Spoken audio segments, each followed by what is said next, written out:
ভেঙে যাওয়া মানেই জীবন শেষ হয়ে যাওয়া নয়, ভেঙে যাওয়া মানেই তো আরো একটি সুযোগ রবকে চেনার, চারপাশের মানুষগুলোকে চেনার যারা আপনাকে ভেঙে দিয়েছে। তাদের জন্য আপনি কেন ভেঙে পড়বেন? ঘুরে দাঁড়ান, নিজেকে এমন এক পর্যায়ে নিয়ে যান যেন এই ঘুরে দাঁড়ানোটাই তাদের জন্য দাঁত ভাঙা জবাব হিসেবে দাঁড়িয়ে যায়। যিনি আপনাকে এত এত ভালোবাসেন যে কখনো ছেড়ে যান না, আপনি সে রবের জন্য সামনে এগিয়ে যান। নতুন ভাবে পথ চলতে শুরু করবেন, শুধু এই আশায় যে আপনার রব আপনার পাশে আছেন। আপনি যদি আপনার রবকে স্মরণ করেন, তাহলে তিনিও আপনাকে স্মরণ করবেন, কোনো সন্দেহ নেই এতে। তাই কোনো সংকোচ ছাড়াই আল্লাহর উপর তাওয়াক্কুল করে এগিয়ে যাওয়া আপনার জন্য কল্যাণকর। ভাঙা হৃদয়কে জোড়া লাগানোর জন্য আল্লাহই যথেষ্ট। যে আল্লাহর উপর ভরসা করে তার জন্য আল্লাহই যথেষ্ট।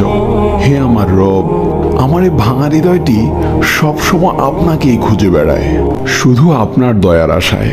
কারণ আমি জানি আমার রব আমাকে কখনো নিরাশ করবেন না।